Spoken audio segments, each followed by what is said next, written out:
Guys, good evening and welcome back to my YouTube channel. And for vlog for today, tuturuan ko kayong gumawa po ng organic fertilizer na galing lang po sa ating kitchen, sa ating mga nagbalatan ng ating mga prutas, ng ating mga gulay, galing po sa kitchen, para sa ganon masigurado po nating mabilis lumaki ang ating alagang gulay, at higit sa lahat nakakasigurado po tayong healthy ang lahat ng mga kinakain po natin. And before that, ang lagi kong sinasabi, we want to share one verse bago po tayong turo po ng mga tutorial sa pag-alaga at paggawa ng mga organic fertilizer. In Matthew chapter 11 verse 28, ang sabi niya po doon, lumapit kayong mga nabibigatan at bibigyan kayo ng kapahingahan. So ang nagbibigay po ng kapahingahan, not your wealth, not your money, but ang tunay po na nagbibigay ng kapahingahan ng ating Diyos na buhay. At ang ganda yung sabi niya doon, kaya kung nanunod ka ngayon, napakadaming problema, na nalugi po yung mga tanim mong palay, tanim yung mga gulay. Kapatid, lumapit ka lang kay Lord. Kaya-kaya niyang bigyan ng kapahingahan. At higit sa lahat, our God can restore everything. Kaya nga po yung verse na yon, nagpapahiwatig at nagsasabi doon na siya po ang nagre-restore kung meron tayong mga bigatin po. Bigay lang natin sa Kanya, huwag natin buhatin sa pag binubuhat natin, napapagod tayo. Kaya po, mag-aaral na tayo. God bless. Tara, pag-aralan natin to.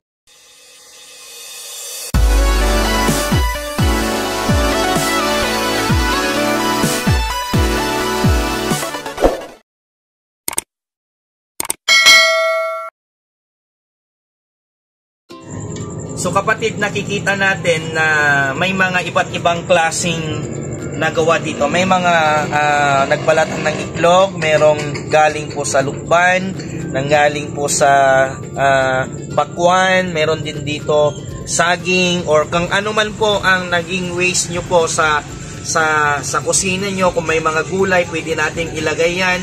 Merong mga galing sa kusina po na hindi na natin nagagamit, pwede natin gamitin yan. So ano yung gagawin po natin? Ito po yung magagamit po natin na i-fertilize natin to, at ito yung ihalo natin sa ating mga alagang mga tanim po natin. So una po ang gagawin natin, ilalagay natin dito sa drum. So kailangan natin yung drum. Drum muna, lalagyan ng prutas, i-mix natin yung prutas. I-mix natin yung prutas. Then next, kahit ito po yung vermicast na lupa, lalagay natin yung lupa. Yan.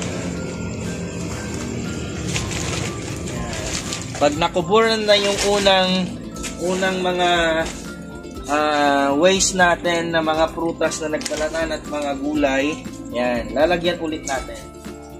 Yan, may mga itlog din yan. Kasi yung itlog for potassium, malakas din po siya. Yan. Lagyan ulit. Yan. Tapos lupa ulit.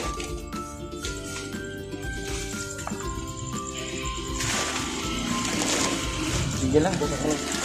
So yung lupa natin mga kapatid, galing po ito sa farm namin. Vermicast po ito.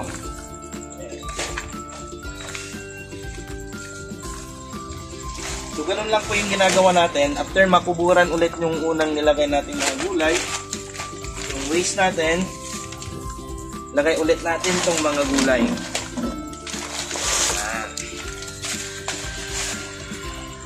Sinisigurado ko po mga kapatid na mga ka-farming dyan, mas matataba ang alaman natin at mga healthy yung alaman natin kasi organic yung gamit natin.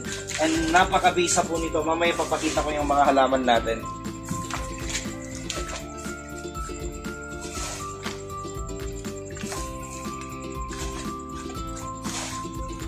Yan, pag nakuburan na lahat, yan. Then after 2 weeks, hahaluin natin until matunaw po yung mga prutas na nilagay natin. So saan natin pwedeng ilagay? So likat dito,